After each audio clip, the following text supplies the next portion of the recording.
మీకు ఒక విషయం చెప్పమంటారా? మా అమ్మకి 6 అక్క చెల్లెళ్ళు, 4 సహోదరులు, 6 సహోదరీలు. వాళ్ళందరికీ పిల్లలున్నారు. ఆ పిల్లలందరూ చక్కగా చదువుకునేవాళ్ళు. పెద్దమ్మలు కావచ్చు, పిన్నమ్మలు కావచ్చు, వాళ్ళందరూ బాధపడేవాళ్ళండి. ఏంటో తెలుసా? మన పిల్లలందరూ బాగా చదువుకుంటున్నారు కానీ మన అనసూయ ఉంది చూసారా? ఆ అనసూయ చిన్న కొడుకే. వాడు అసలు చదువు సంధ్య లేకుండా పాడైపోతున్నాడు. ఆ చిన్న కొడుకు ఎవడు? మనమే.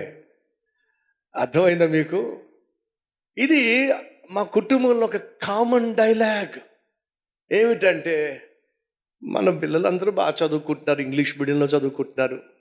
కానీ పాపం వాడు ఒక్కడే చదువు సంధ్య లేకుండా ఏంటో పాపం ఏమైపోతాడో అని చెప్పి బాధపడేవాళ్ళండి. నా పయోడు డాక్టరు, మనమేమో యాక్టరు. ఎన్ని యాక్టింగ్ చేసేవాడినో. చెప్పొచ్చేది ఏంటో తెలుసా? ఎవరైతే పాపం వాడికి చదువు అబ్బలా, పాపం ఏమైపోతాడో అనుకున్న వాడి మీదే నా దేవుని కళ్ళు పడినాయండి. ఈరోజు మన మధ్య ఎవరైనా ఉన్నారా? అయ్యా, మా ఇళ్ళల్లో అందరూ బాగున్నారయ్యా, నా పరిస్థితి బాగాలేదు. మా ఇంటిలో అందరి పరిస్థితి బాగుంది, మా బంధువుల్లో అందరి పరిస్థితి బాగుంది, కానీ నా కుటుంబ పరిస్థితి బాగాలేదు. ఆ భర్తను చేసుకున్న తర్వాత మా సిస్టర్స్ అందరూ సెటిల్ అయ్యారు, బ్రదర్స్ అందరూ సెటిల్ అయ్యారు. చేసుకోక ఇలాంటి భర్తను చేసుకున్నాను. ఫలితంగా ఈరోజు చాలా కష్టాలు గుండా వెళుతున్నాం, చాలా ఇబ్బందులు గుండా వెళ్తున్నాం. పిల్లల్ని కూడా చదివించుకోలేని పరిస్థితి. చదివిద్దామన్నా కూడా వాళ్ళు ఏంటో సరిగా చదువుకోని పరిస్థితి. ఏమిటో నా కుటుంబమే బాగాలేదు అని మీరు అనుకుంటున్నారా?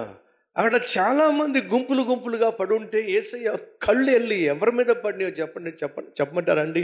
అందరికంటే హీనమైన స్థితిలో ఎవడున్నాడో వాడి మీదే యేసయ్య కళ్ళు పడినాయండి. ఈరోజు ఒకవేళ మనలో ఇక్కడ కూర్చున్న వారిలో అందరికంటే నా పరిస్థితే బాగోలేదు అని మీలో ఎవరైనా అనుకుంటున్నట్లయితే మీకు శుభవార్త. ఈరోజు నా ప్రభువు నీ వైపే చూస్తున్నాడు. ఈరోజు నా ప్రభువు నీ జీవితంలోనే అద్భుతము చెయ్యాలి ఆశపడుతున్నాడు. మళ్ళా చెప్తున్నా, తెరహు అనే ఒక ముసలాయన ఉన్నాడు. ఆయనకి ముగ్గురు కొడుకులు. ఎంతమంది కొడుకులు? 3 కొడుకులు. ఈ 3 కొడుకుల్లో 3వ వాడికి పిల్లలున్నారు, 2వ వాడికి పిల్లలున్నారు, మొదటోడికి ఏమో పిల్లలు లేరు. దేవుడు తనకంటూ ఒక జనాంగం కావాలి, తనకంటూ ఒక రాజ్యం కావాలి, తనను సేవించే ప్రజలు కావాలి అని అనుకున్నప్పుడు ఈ 3 చూశాడు. చూస్తే 2వ వాడికి పిల్లలు ఉన్నారు, 3వ వాడికి కూడా పిల్లలు ఉన్నారు, పెద్దోడికి మాత్రం పిల్లలు లేరు. ఇప్పుడు దేవుడు ఏమనుకుంటున్నాడు? తనను సేవించే ఒక జనాంగం కావాలనుకున్నప్పుడు ఎవరిని ఎన్నుకోవాలో చెప్పండి? 2వ వాడినన్నా ఎన్నుకోవాలి, 3వ వాడినన్నా ఎన్నుకోవాలి. ఎందుకంటే వాళ్ళకి పిల్లలు ఉన్నారు కాబట్టి. ఆ రోజు 2వ వాడిని ఎన్నుకోవాలా, 3వ వాడిని ఎన్నుకోవాలా? పిల్లలు లేక అల్లాడిపోతున్న అబ్రహామును మాత్రమే దేవుడు ఎన్నుకున్నాడండి. ఈరోజు మన మధ్య ఎవరైనా ఉన్నారా? నాకు బిడ్డలు లేరు అని చెప్పి వాపోతున్న వాళ్ళు, శారీరకంగా మానసికంగా కృంగిపోతున్న వాళ్ళు ఎవరైనా ఉన్నారా? అమ్మా సహోదరి, అయ్యా సహోదరుడా, వినో, నా ప్రభువు నీ గురించి ఆలోచిస్తున్నాడు. నీ నుంచి, నీ కుటుంబం నుంచే తనను సేవించేటటువంటి ఒక వంశాన్నే తీసుకురావాలి అని చెప్పి దేవుడు ఉద్దేశించి ఉన్నాడో. నువ్వు విశ్వసించినట్లయితే దేవుని మహిమను ఖచ్చితంగా నువ్వు చూస్తావు. యేసుక్రీస్తు ఆ రోజు యెరూషలేము వచ్చినప్పుడు ఎవరైతే ఎక్కువ కాలం సమస్యల్లో ఉన్నారో, ఎక్కువ కాలం బాధలో ఉన్నాడో, ఎక్కువ కాలం కన్నీటిలో ఉన్నాడో, ఎక్కువ కాలం కష్టాల్లో ఉన్నాడో, అతని దగ్గరికే యేసయ్య వచ్చాడండి. అప్పుడు మీరు అనొచ్చు, బ్రదర్ ఎక్కువ కాలం కష్టాల్లో ఉన్నవాడి దగ్గరికి యేసయ్య వచ్చాడని చెప్పి మీరు అంటున్నారు కదా, ఏదో చూసి వచ్చినట్టు. అది నిజమా? కరెక్ట్ అండి. చూద్దాం రండి. యోహాను 6వ వచనం. యేసు వాడు అప్పటికి బహుకాలము నుండి ఆ స్థితిలో ఉన్నాడని ఎరిగి, అర్థమవుతుందా? అప్పటికి వాడు చాలా కాలంగా అదే దీనస్థితిలో ఉన్నాడు.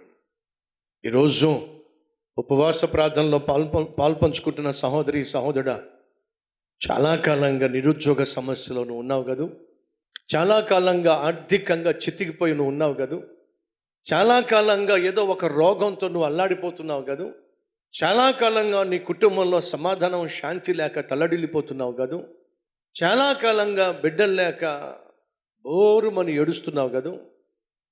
అయితే నీకు శుభవార్త, నీకు మంచి రోజులు రాబోతున్నాయి.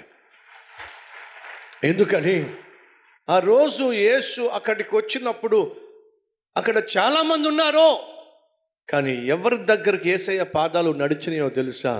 అందరికంటే ఎక్కువ కాలంగా కష్టంలో ఉన్న వ్యక్తి దగ్గరికే యేసయ్య వెళ్ళాడండి. ఈరోజు నువ్వు నీ జీవితంలో చాలా కాలంగా సఫర్ అవుతున్నావు, ఆత్మీయంగా సఫర్ అవుతున్నావు, ఆర్థికంగా సఫర్ అవుతున్నావు, ఆరోగ్యపరంగా సఫర్ అవుతున్నావు, అనేక విషయాల్లో సఫర్ అవుతున్నావు. అయితే యేసు నీ జీవితంలోనే అద్భుతం చేయడానికి, పడి ఉన్న నిన్ను లేవనెత్తడానికే నా యేసు ఈరోజు నీతో మాట్లాడుతున్నాడు.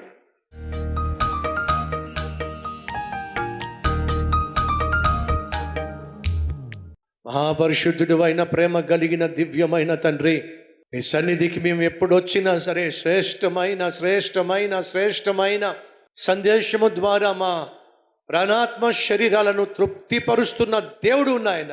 వాక్యంలో దాచిపెట్టిన దివ్యమైనటువంటి సంగతులను మమ్ములను ప్రభువా ఒకవైపు సరిచేస్తూనే, మా లోపాలు తెలియచేస్తూనే, మా గుండెల్లో ఉన్న దిగులును గుర్తిస్తూనే, మా శరీరంలో ఉన్నటువంటి రోగాలను కనిపెడుతూనే, మా కుటుంబంలో ఉన్న సమస్యలను చూస్తూనే సూటిగా ప్రతి ఒక్కరితో మాట్లాడినందుకు వందనాలయ్యా. నీకు అంగీకారంగా మలుచుకోయ్యా నాయన. నీకు మాకు మధ్య అడ్డుగా ఉన్న ప్రతి అపవిత్రతను తీసివేయి నాయన.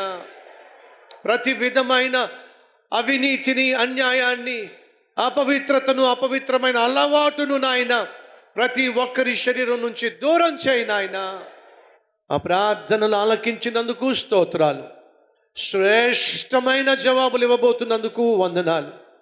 ఆ హృదయంలో భారాన్ని మీతో పంచుకున్నాం కదా, ఆ భారాలన్నిటికీ నాయన శ్రేష్టమైన సమాధానం త్వరలోనే మీరు ఇవ్వబోతున్నందుకు మీకే మహిమ, ఘనత, ప్రభావములు యుగ యుగములు చెల్లునుగాక. ఆమెన్.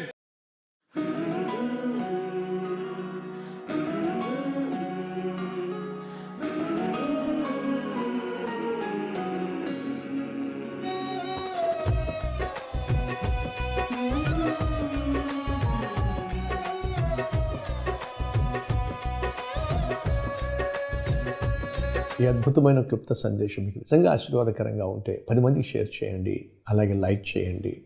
అంతేకాకుండా ఒక చక్కని కామెంట్ కూడా పెట్టండి. సోషల్ మీడియా ద్వారా ఎంతోమందికి విలువైన సందేశాన్ని షేర్ చేసే అవకాశం ఉంది కాబట్టి మీ ప్రయత్నం మీరు చేయాల్సిందిగా కోరుతున్నాను. మళ్ళా రేపు ఒక క్లుప్త మార్నింగ్ డివోషన్తో ముందుకు రాబోతున్నాను. అంతవరకు సెలవు.